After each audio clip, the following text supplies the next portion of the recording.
Hi everyone and welcome to the video. The purpose of this video is to cover this new release coming up of the Member Web on TSANet.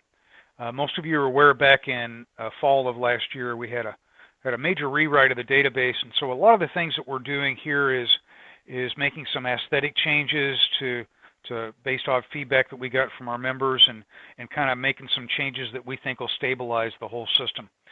One of the things that let everybody know we're going to made a change to the security, and we're going to go with a user ID of your email address, and everyone will be required to change their password. So we're going to get out some emails about that, let everybody know what's going on as far as that. But that should be a pretty easy fix. It'd just be you putting in your email address and following the instructions on an email that's sent out to you.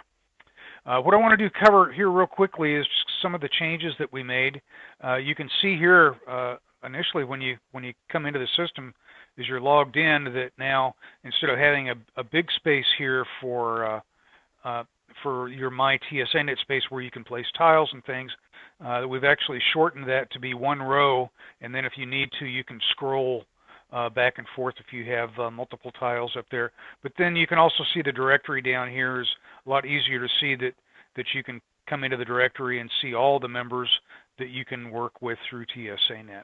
So that was one of the changes we made based on your feedback. The other one was kind of being able to go back to the home page was a little bit difficult to find, and we've now changed that with this My TSANet logo up here.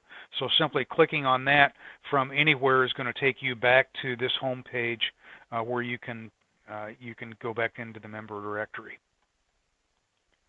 So navigating has been the same. That there's no changes there. The one thing that we did do, if you're part of custom groups, I've actually changed the user ID here to someone that has access to custom groups. And you'll note here that in the previous release, we were putting the member name up there for a group, a custom group. We're no longer doing that. What we did was we actually changed this to where it just is showing you the name of the relationship, because when you click on that, what it's going to do is take you to the microsite. And you can see here that's changed a little bit as far as the look and the feel of it, but you've also got your Collaborate tab that you can always get to. But that was one of the changes that we made, and I'll go back to the home page here, was now you won't have to have multiple tiles up here with different companies on it. It'll just be the name of the relationship that you can post up there, and it'll automatically take you to that microsite.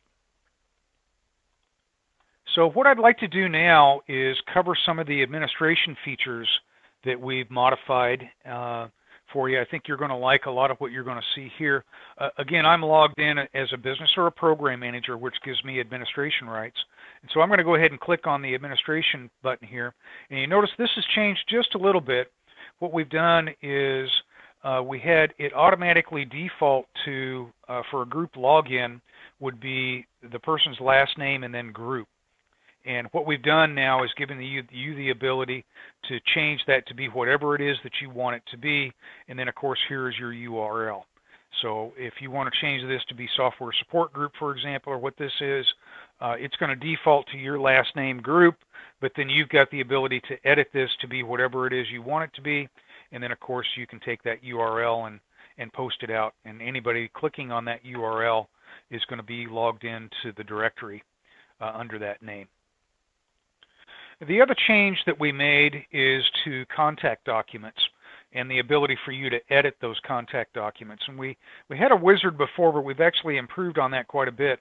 And I wanted to take you through a contact document and show you the new wizard for doing that. You'll also note that instead of going to departments and then trying to find the contact document, we've got an area here that's just dedicated to contact documents. So I'll go ahead and click on that, and it's going to pull up all the documents that I have in the system. I'm going to go ahead and click on the basic TSANet in this case and walk you through the wizard. And probably the biggest change here is that what we've got is on the very top of the page is going to be the area that you can change, and then down at the very bottom of the page will be the entire document that you'll be able to see. Now, as I go through the wizard, if I were to make changes to the upper portion of this, it'll automatically change it in the bottom portion so you can see what those changes would look like. So the entire document's down here on the bottom, and up at the top is going to be where you can go ahead and edit the document. Just real quickly cover the Special Escalation Manager area, which is going to pull up every business and program manager in the company. And then what you can do is assign this document to either an individual or individuals. Two things that does. One is when we institute the 90-day policy about going in and reviewing your documents after 90 days, an email will be sent to whoever is set up as a Special Escalation Manager. The second thing it does is at the bottom of every document is the ability for a member to send feedback. And that's right down here. And when you submit that feedback on that document, it's going to go to whoever is checked as a Special Escalation Manager. So two things that does, and I wanted to cover that real quickly. Again, I've gone into the wizard here. This right here is nothing more than the name of the document. And you'll notice as I go down here, I can go ahead and click on Next. And now it's going to take me, if I go back up to the top, it will take me to the next portion, which is hours of support. Another change we made here is if you want to do a start and a stop time for this particular support center, you can do that, and we ask that you enter the hours in Greenwich Mean Time, and you can see what the current Greenwich Mean Time is by clicking down here. But again, if you made that change, you would see that automatically take place down here. You can see the zeros here as I haven't put anything in. If I go back to 24/7, now you can see, okay, it's 24/7. So no changes there, and I'll go ahead and click Next. Now this is going to take you to applying to which relationship or community that this particular document applies to, and also the locations as well as languages. Unless you've got something you're doing very special, I would go ahead and recommend that you keep this defaulted to any country and any language. Go ahead and click Next. And again, here we're going to the contact preparations requirements, and that is going to be this area right here before you call. And again, the wizard works the same. If I were to make changes, it would automatically appear in the document down below, so you can see that. I can also add any new requirements, my own if I wanted to. And then here you're into the main contact method of how a company is going to engage you, and you've got three different methods that you can put in. These are all different categories that you can place them into. Again, the wizard is going to work as we've already described, where you can click Next, and then it'll take me to my escalation document, which is the very last one here. And you notice that I don't have a Next over here, but I can go ahead and save the document. Now, if I save this document, what it's going to do is, if you've been around TSANet for a while, it would send it to an approval queue. We're no longer doing that anymore. So as soon as you hit Save, that document's going to be published out to the website. So another area that we modified a little bit, and we also added a new feature, has to do with you adding new users as individuals. A little while ago we talked about the group login. Here is what we've done with the individual login as far as administration is concerned. I'm going to go ahead and click on my administration menu, go down to company, and then I'm going to go ahead and go to users.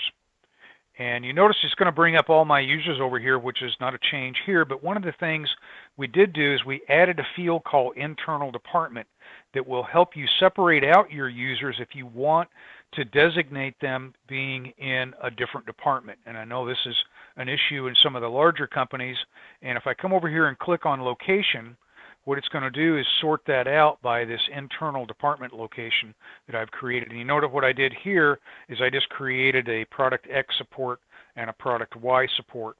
And if I go ahead and click on this user right here, what it will do is it will, if I were to go edit this user, you'll note down here that this internal department now is a designation that I can have for them. Modified this area just a little bit more. I'll go ahead without changing anything. You can put the email addresses in. You can apply different relationships to that person. It's all right there. And then of course you click on Save, and that's going to automatically go in. This again bypasses any approval queue that we used to have. We're not doing that anymore. So it's a nice little feature, especially in the larger companies. If you want to see who is associated with what department, you can use that internal department feature to sort out your users in the system. And that pretty much covers the main part of the changes that we have coming up in this next release. I want to keep this video short. There's a lot more to it. If you've got any questions or have any problems, certainly get a hold of us here at TSANet, and we'll be more than happy to help you. Expect some emails coming out from us regarding the user ID and password changes that we've got coming into effect. And thanks for watching.